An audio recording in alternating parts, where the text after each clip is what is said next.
Hay dos formas de ver, desde mi punto de vista, la vida, como algo completamente azaroso, es decir, una cosa puramente, una evolución mediada por el azar, o como algo perfectamente organizado por una inteligencia de otro orden.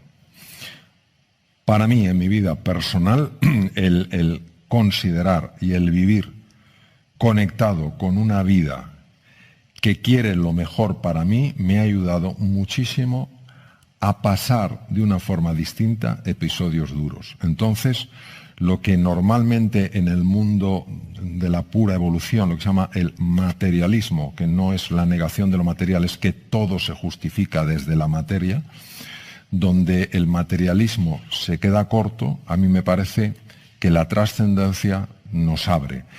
Para el materialismo puro sería una casualidad, desde la otra dimensión sería una causalidad. Si yo me enfrento a lo que me está pasando y activo la amígdala, seré mucho más incapaz de resolverlo. Si yo acepto esta realidad que esconde una lección que de momento no veo y me abro a aprender la lección, yo mantendré, estoy hablando a nivel puramente biológico, mantendré mis zonas anteriores del cerebro plenamente operativas y podré navegar mucho mejor. No es fácil, nada fácil mantener la calma si inmediatamente no tomas el control de tu foco. Inmediatamente tu foco tienes que dirigirlo a la solución. O sea, nada de buscar chivos expiatorios, nada de buscar culpables. ¿Dónde está la solución? Entonces, el foco es rapidísimo cuando tú tomas control en ese sentido. Entonces, ¿a dónde llevo yo el foco? El foco siempre a ganar, nunca a no perder. El foco a la solución, no al problema. El problema ya sabes que está.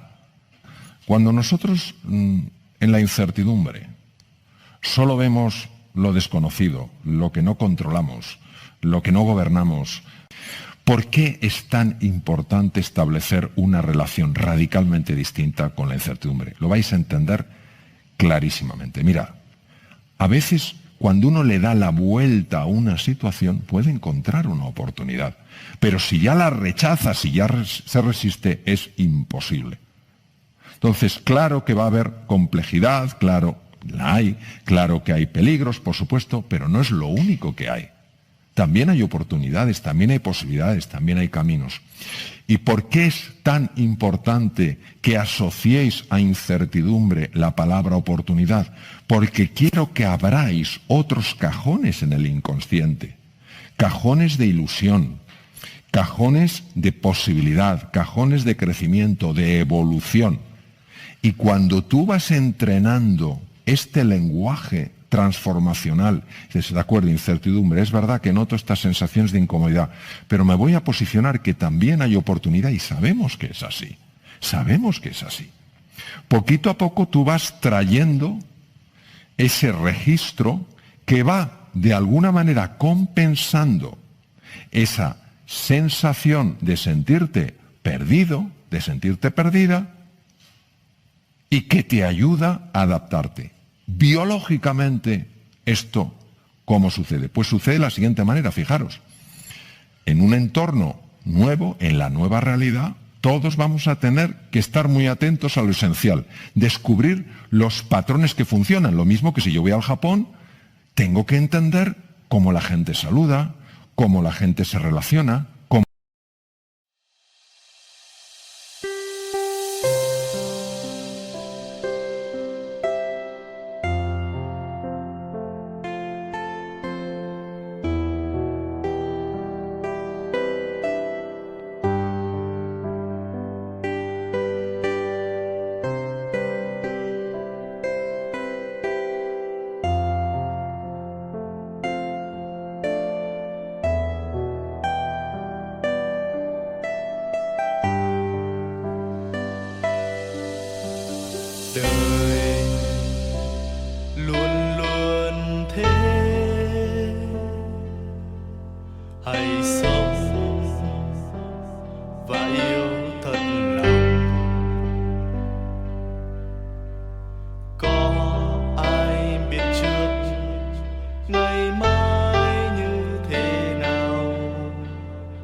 la gente negocia, cómo la gente establece vínculos, cómo se mueve, y tengo que estar muy atento a eso.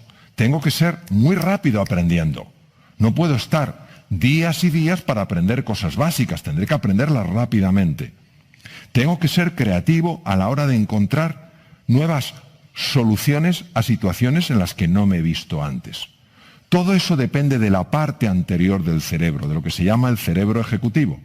Pues cuando nuestro detector de humo, nuestro detector de miedo, nuestro detector de peligro se activa, todas esas capacidades las pierdo. Por eso, mi propuesta es siempre ir a cualquier terreno marcado por la incertidumbre, y esta realidad, la nueva realidad, lo es, con esa mente abierta, deseando conocer, deseando comprender, deseando explorar, deseando mejorar y deseando evolucionar. ¿Cómo actúa el miedo en nuestro cerebro? Tenemos que distinguir dos clases de miedo. El miedo que nos ayuda a ser sensatos y prudentes, y el miedo que nos lleva hacia el bloqueo. A eso yo lo llamaría pánico. Sabemos perfectamente que cuando el pánico se apropia de nuestra vida, hay cambios profundísimos en el riego sanguíneo del cerebro, aquellas áreas cerebrales que nos permiten ver las cosas con perspectiva, tomar decisiones correctas, ser más creativos para buscar una salida eficaz. Esas áreas son profundamente bloqueadas. Se sabe perfectamente que hay una zona del cerebro, la zona prefrontal izquierda, que se puede trabajar, que se puede educar, que se puede entrenar, y que es capaz de mantener a raya esos núcleos amigdalinos, mantener a raya la amígdala, para que no se dispare de una forma inadecuada o para que no se dispare con demasiada intensidad. La forma de entrenar el área prefrontal izquierda está ya muy definida. Por ejemplo, una de ellas es el organizar tu tiempo. Dedicar los 10 primeros minutos del día a decidir qué va a ser lo prioritario para ti, para no verte luego inmerso en un montón de cosas que te están robando la paz. En segundo lugar, el ejercicio físico. Se sabe que el ejercicio físico tiene la capacidad de modular muchísimo la activación amigdalina para que no se produzca con tanta intensidad. La meditación entendida como un espacio de calma, de silencio, donde sencillamente te encuentras con una sensación de vacío, ausencia de pensamientos, y donde existe una conexión muy profunda con tu cuerpo. Todo lo que sea la comunicación con los demás, cuando verdaderamente tienes confianza con otra persona, cuando verdaderamente puedes abrirte a otra persona, no desde la queja, no desde la protesta, sino desde la petición honesta de ayuda, porque todos necesitamos ayuda. Se sabe que el área prefrontal izquierda también se activa. También se activa cuando usas muchas más palabras positivas.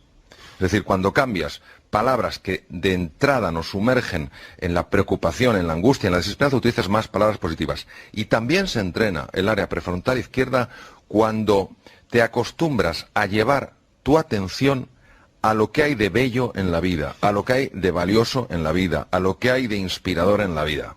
Claro, esto pide un entrenamiento, una voluntad, un compromiso, pero hay tanto para ganar. Mario, ¿qué relación se puede establecer entre la neurociencia, entre el estudio de la anatomía y la fisiología del cerebro y el liderazgo?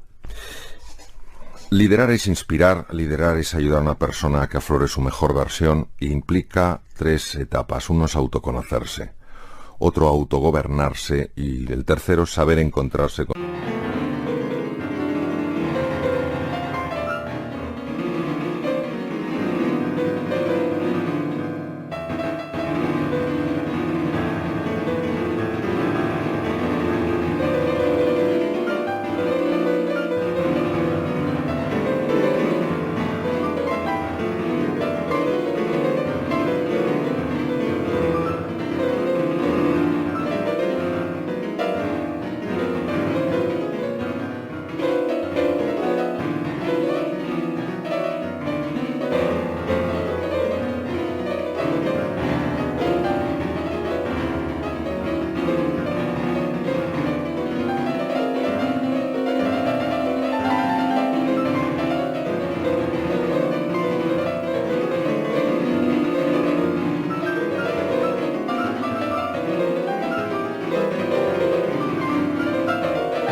con otro ser humano.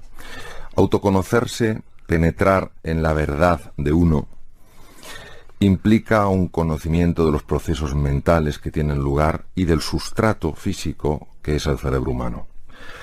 Autogobernarse implica también conocer las emociones, a dónde me llevan, de dónde surgen y qué he de hacer para alterarlas, para transformarlas, si me están llevando a un lugar al que no quiero ir.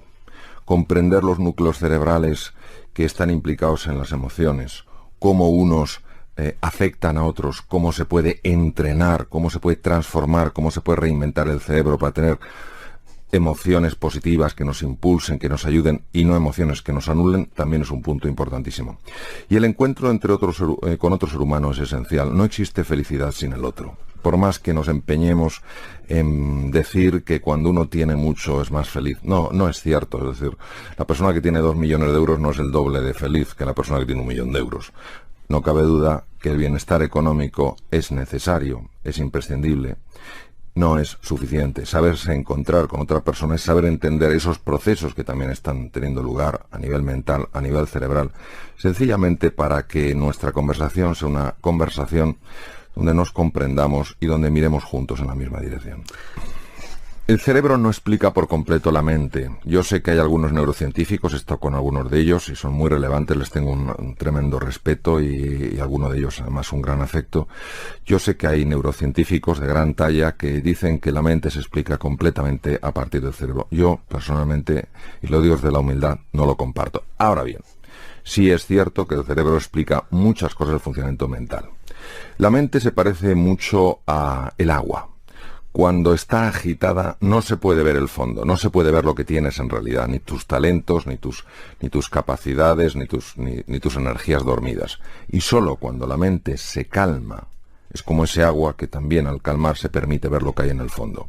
Entonces la única manera que yo he visto en la que realmente se puede calmar esa mente es cuando nos observamos en lugar de juzgarnos.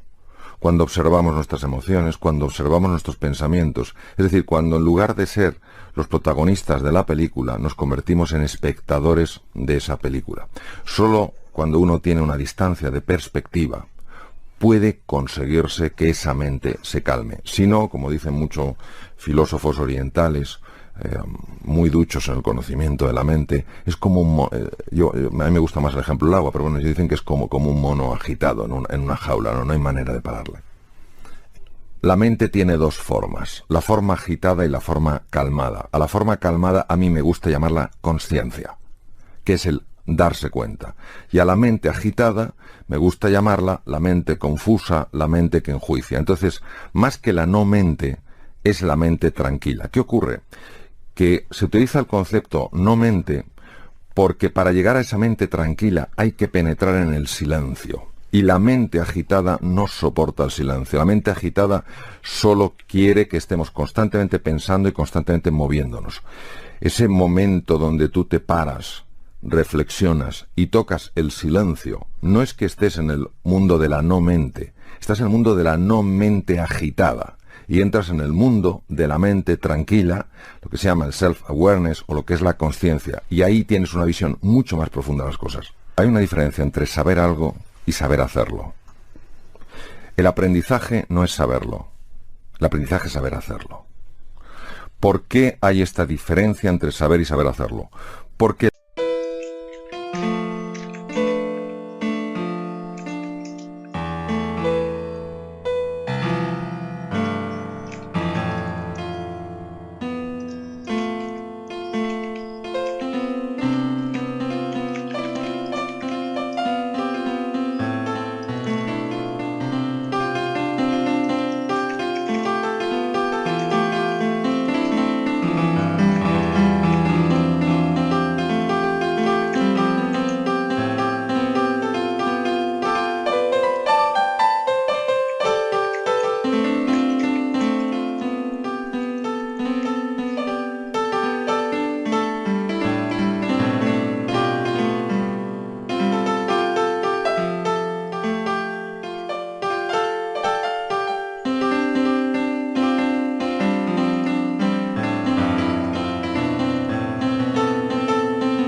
saber corresponde a la mente consciente, entendido la mente consciente en un sentido muy físico, muy neurológico.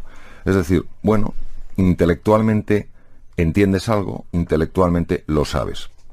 Cuando ese conocimiento se convierte en comprensión profunda, ya no es parte de lo que sabes, es parte de lo que eres. Y efectivamente, para que eso sea así, tiene que ser recogido, asimilado, digerido por una parte que está más allá de la conciencia ordinaria y que en términos generales se llama inconsciente o subconsciente. Bien, no podemos decir el número de datos que procesa el inconsciente. No lo podemos precisamente por eso, por lo escurridizo que es. Sí, obviamente teniendo en cuenta la cantidad de información que le tiene que llegar por los sentidos y la forma tan rápida en la que procesa, de tal manera que tenemos una reacción inmediata ante un peligro, etcétera, etcétera, no cabe duda que el número de datos que procesa tiene que ser absolutamente fabuloso. ¿Cómo sacar partido al inconsciente? Vamos a ver, para poder sacar partido al inconsciente hay que ser capaz de influir en el inconsciente. Los sistemas para influir en el inconsciente son diferentes de los sistemas para influir en el consciente. Al inconsciente solo se le influye, al menos desde mi conocimiento, desde mi experiencia, de dos formas, o con imágenes o con emociones. Cuando usamos la imaginación y las emociones de una forma conjunta, el inconsciente siempre lo recoge. Es decir, al inconsciente no se llega con conocimientos, se llega con experiencias. Si en una clase se está transmitiendo un concepto, por ejemplo, el concepto de la importancia de la escucha, y dedicas 2 horas a explicar el concepto, la persona puede conocerlo perfectamente, salir de ahí y escuchar igual de mal que escuchaba antes. Pero si se genera en esa clase una experiencia en la que las emociones, las imágenes, de alguna manera se conecten y esa persona tenga una experiencia de lo que es escuchar y sentirse escuchado, cuando esa persona sale de ahí, ya lo tiene incorporado, ya lo vive. No cabe duda que los viejos patrones que dificultan que escuchemos van a intentar que eso se convierta en una experiencia fugaz. Es ahí, desde esa primera experiencia potente, muy intensa de la importancia de la escucha, cuando uno tiene que hacer un trabajo constante, pequeño, más diario, para ir afianzando eso. Porque sabemos que a nivel físico son circuitos neurales. Se abren nuevas conexiones, se generan también nuevas conexiones entre las neuronas, pero para que esas conexiones se mantengan estables, para que se afiancen, hay que hacer un trabajo constante, un trabajo sostenido, una vez que se ha descubierto, porque se ha vivido, la importancia de eso que se ha aprendido. El dominio de la atención puede ser incluso más importante que la inteligencia que una persona tenga. Saber concentrar la atención en lo relevante y alejarse de tontunas y de distracciones es lo que permite realmente que el aprendizaje tenga lugar. La atención hay varias formas de cultivarla. Es un entrenamiento diario.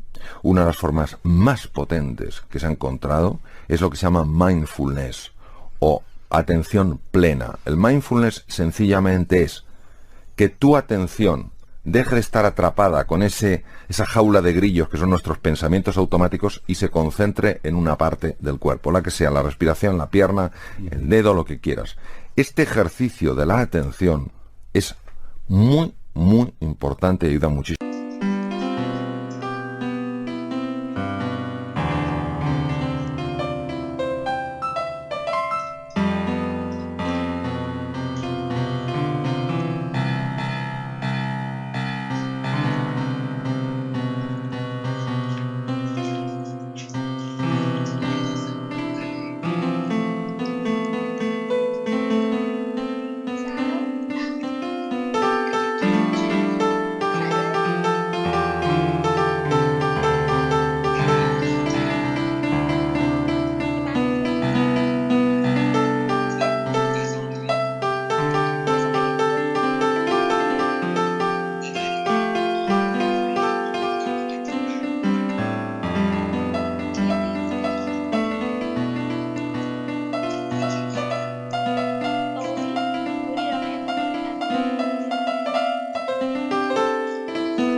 vida. Segundo tema es efectivamente el tema de la nutrición. Daré eso una pincelada por temas de tiempo. El cerebro solo puede consumir, salvo periodos de ayuno muy prolongado, que son rarísimos, solo puede consumir glucosa y oxígeno. La glucosa hay que dársela al cerebro de una forma continua, no a golpes, no tomarse 27 croissants por la mañana, no sé cuánto tal por la comida y tal la cena. Hay que comer entre 5 o 6 veces y fundamentalmente hidratos de carbono que liberen el azúcar de una forma progresiva, no en picos. Es decir, todo lo que sea integral, todo lo que sean vegetales, todo lo que sean frutas de bajo índice glicémico, véase manzanas, véase kiwis, véase naranjas, tienen la capacidad de mantener estable el nivel de glucosa y es muy importante. En tercer lugar, para mantener la atención es esencial dormir de forma constante un mínimo de 7 horas, entre 7 y 8 horas. El ideal son 8, los niños un poco más, 7 horas. Cuando baja el sueño, cuando reducimos las horas de sueño, supuestamente en beneficio de la eficacia, la atención baja radicalmente. Y hay otro punto que sí me gustaría añadir, y con esto finalizar esta pincelada, el ejercicio físico. El ejercicio físico es muy, muy importante porque mejora clarísimamente la atención. ¿Por qué? Porque, entre otras cosas, el ejercicio físico libera una hormona que se llama dopamina. La dopamina es producida por algunos núcleos, como el núcleo accumbens, y es fundamental no para prestar en un momento determinado la atención, sino para sostener la atención. En la Academia de Platón, hace 25 siglos, era fundamental el ejercicio físico. Fundamental. El famoso mens sana in corpore sano, hablan de esta relación a nivel intuitivo, no a nivel científico, a nivel intuitivo, la relación que hay entre mente y cuerpo. Hoy sabemos que el ser humano, cuando cae en el sedentarismo, perjudica, daña a su cerebro. Por eso es tan importante que los niños hagan ejercicio físico.